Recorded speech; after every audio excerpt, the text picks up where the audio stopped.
Hello, good morning, how are we? Welcome along to this Liverpool news roundup here on Anfield Agenda. My name is Conor and I'm going to take you through all of the latest Liverpool news, including some quotes from the manager after his press conference, which is just finished. We have some quotes from Fabrizio Romano around Arne Slot's position at the club. We have some news around Antoine Semenyo and whether he will be moving in January. And we have a little bit more on the Mohamed Salah situation because this, like we've said, is going to rumble on. There's always going to be new stuff coming out about this. So please do hit the like button before we get into it. Hit the subscribe button if you're new, and let's jump into the news. Let's start off with the Antoine Semenyo news. So this came from Alex Crook this morning, who said a January move for Antoine Semenyo is now very likely, with Liverpool very, very keen on the forward. He also said, understand Man City have held direct talks with the Bournemouth winger. Liverpool, Man United and Spurs are also very keen. Spurs seen as outsiders at this stage. And Man United, he's not going to United. I'll put it firmly now. He's not going to Man United. He's not going to Spurs. I could see him going to Man City or us, obviously.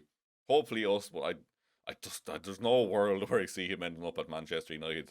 I said it the other day in the video and I'll reiterate it here. If he goes to Man United, he's a complete idiot because no one with half a brain would choose to go to Manchester United at the minute, particularly when the likes of even Spurs. I'd rather go to Spurs than Man United if I was a footballer. But when you have the likes of Man City and Liverpool sniffing around you, why on God's green earth would you go to Man United? So I don't see that one happening at all. Hopefully we do get him. We've been watching him for a long time. Hopefully the Richard Hughes kind of factor will come into play here as well. We can get a good deal with Bournemouth and we can get in ahead of everyone else. Maybe he knows more details about how the clause is triggered and stuff that other people don't know.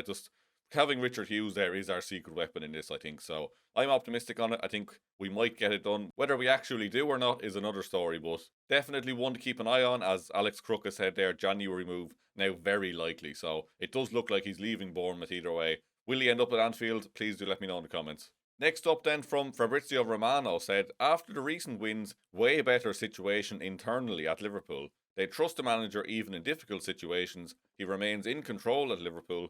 The results will have to improve, but they have already improved, so it will have to continue this way. And that makes sense, to be fair. I'm still undecided, to be honest. I think I still am ultimately in the Arne Slot out camp. I'm not going to be calling for his head when we're winning games, but I haven't been won completely back around just yet. I'm willing to be won back around in fairness. If he can keep the results coming, then look, I'll hold my hands up and say I got it wrong, but I'm yet to be convinced by the performances. Yes, it's good to be getting wins, but either way, the club is not going to sack him after a few good results in fairness, so we have to just get behind him while he's here, I suppose. As Romano said there, I'm sure they are more calm now that we've started to turn it around a little bit. And the results will still have to improve to make sure he keeps his job and that he gets his new contract, because his contract is up at the end of next season. So the club have a decision to make either way. So it will be interesting to see how it pans out.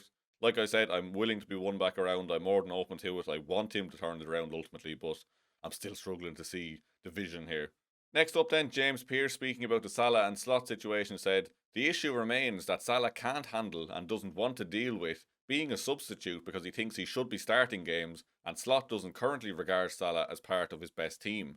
I think my understanding is that there's going to be more discussions between Liverpool sporting director Richard Hughes and Rami Abbas, Salah's representative, over the coming days and weeks to try and trash out what the future is going to look like once Mo returns from AFCON, because despite the kind of truce being called, with him being back in the squad and performing well for Liverpool on Saturday, it doesn't change the fact that there's an issue there.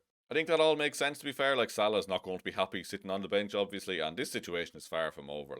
Once he comes back, particularly if we're playing well while he's away, he's not going to just get slotted back into the starting 11, pun intended there, slotted, but it will just rumble on. He's not going to be happy. It makes sense that his representatives will come in and have a chat with the club while he's gone. Maybe they can figure out something. Maybe they can make a plan to get him back into the starting 11, how to get the best out of him. If not, then maybe we start to look to a January sale or a summer exit. I think summer is far more likely than January, but definitely not over. This will rumble on. Expect to hear a lot more stuff coming out over the coming weeks, so keep an eye on that one. Let's fly through the manager's quotes from the press conference then. So Slot did confirm that Szoboszlai did parts of training yesterday. He will be assessed today again with the hope that he'll be past fit for the Spurs game tomorrow. Joe Gomez is ruled out as expected, but Frimpong is back in the squad. Gakpo has had a scan that was promising, but ruled out until the new year. But it does sound like the Cody Gakpo injury isn't quite as bad as they'd once feared, so he should be back a little bit quicker than they expected originally. Slot on Curtis Jones then said, so much confidence, so much work rate, really comfortable on the ball as well. Last three performances are the base for him to go on, and that starts tomorrow against Spurs. And it's good to see him getting the praise because he has been absolutely exceptional in these last few weeks. I've always been someone that defended Curtis Jones. Like, I've always said as well that I wouldn't be starting in most games, in fairness. I'm not going to rewrite history on that, but I never understood the Jones slander. Like, he does get treated very, very harshly by people. Like, people talk as if he can't kick a football at all. Like, he's always been a decent, solid player. You need a lot of different types of players in a squad, and I think Curtis Jones just adds a lot to the squad, in fairness. And it's good to see him getting his flowers now, because like I said, he has been exceptional. Good to see Arne Slot praising him, and he'd be the first person on the team sheet alongside Dominic Szoboszlai for me in the midfield. Like, he has been that good. I'd put him ahead of like Gravenberch and McAllister at this point in the pecking order. Like, that's subject to change, obviously. If them lads do get up to the level that we know they can get to, then fair enough, Jones will fall back down the pecking order. But at the minute, like, you can't take him out. He's on a real hot streak, looking fantastic, and yeah, good to see him getting the praise. Another quote from Slot then. So, we are getting closer to the team I want us to be, and it has come with ups and downs. Makes sense with all the changes in the summer, and we felt we needed to. If I am honest, I didn't expect it to take this long, but you have to adapt and it takes some time. We have been a bit unlucky with some referee decisions. Now, I was with him to a point up at that last point. What's the referee decisions got to do with it? Like, we've been awful. Like, it's nothing to do with referee decisions. Like, we probably have had a few unlucky decisions, but that just seems a bit random to throw in there. Like, he was on about the fact that like the new players are bedding in and we're starting to get into a bit of a rhythm, and then just mentions referees. I don't get that one myself, but yeah, good to see that the club is starting to get into a little bit of a rhythm, and it could make sense to be fair what he said next. Like, he was speaking that this is like a mini pre-season for Liverpool with no midweek games this week or next. Adds it will be good for the new players like Alexander Isak, and again that makes sense. Like, it's hard to implement a style of play or make wholesale changes when you have a game every 3 days. Like, you just don't have that time on the training pitch to implement new ideas to get lads up to speed. So good to see that they are treating this like a mini preseason. They can go a bit more in depth on like tactics and stuff and any other like stuff they wanted to do but didn't have the time to do previously. So good news on that one. Hopefully we will see the benefit of that now against Spurs tomorrow and then in the coming games over Christmas and January, because 9 games in January, that is insane. So let's hope we can hit form then. If we can pick up a good few wins in January, that'll set us up nicely then for the run into finishing the Champions League spots and hopefully go far into the Champions League as well. Next up then, he was speaking about Ibrahima Konate, and he said, for centre-backs, it is not uncommon to be at the crime scene if you concede, but he was being unlucky at times and moments can decide games.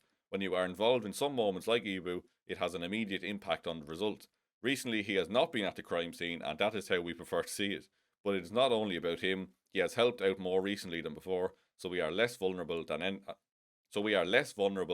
at other times in the season. Now, he has definitely been a bit more solid the last few games, to be fair. Like, he has had the mistakes as well, but I think like Slot said there, like, he's not quite at the crime scene as much. But then we haven't been conceding goals, which is a good thing.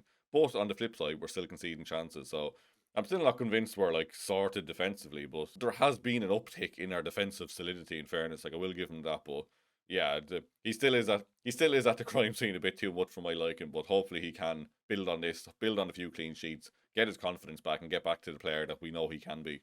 Arne was then asked about Hugo Ekitike and whether he's kind of like surpassed his expectations since he came in. And he said, no, he didn't, because we knew who we had signed. He had to go off in the Brighton game after 70 minutes with cramp, but he almost did double the work 3 months ago when he also went off with cramp. His ability to score, his technique, speed, he has all this, so no one is surprised to see it, but he has improved a lot of how much he runs in the games and he works. That is a big help for the team as well, so that is important for the number 9 as well. In our talks, I have probably told him what I expect more defensively from him than offensively. I am more excited to see what he's doing defensively. And he did continue on to speak about the fact that like most of his conversations were about the defensive side, because he kind of just trusts that his offensive side is very good. But he said that Ekitike himself was a little bit shocked at how much of the defensive work that was being discussed and being drilled into him. But I suppose it is important. Like, he obviously has a knack for scoring goals. He knows where to be, what positions to take up. He knows how to put the ball in the back of the net. So adding that defensive side of his game then is what Arne Slot's seen as a priority with him. And look, he's been fantastic. Like 10 goals, I think, this season now, which is a great return. Like, we're only in December yet, and he hasn't played like every single game or anything either. So he is picking up the pace. He's getting into the speed of the Premier League. You can see he looks fitter. It's all up from here. Like, he's going to be an absolute star. You can already see that. Miles ahead of Alexander Isak, in my opinion, so far this season. But I'm sure Isak will pick up the pace and start to get up to that level we know he can. But yeah, good to see Ekitike getting the praise. That's all from me this morning anyway. If you have enjoyed the video, please do hit the like button. Hit the subscribe button if you're new. Craig will have a video in the afternoon and then live again this evening from 8:45 as always. So please do keep an eye out for that one. Thank you very much for watching, and I will see you very soon.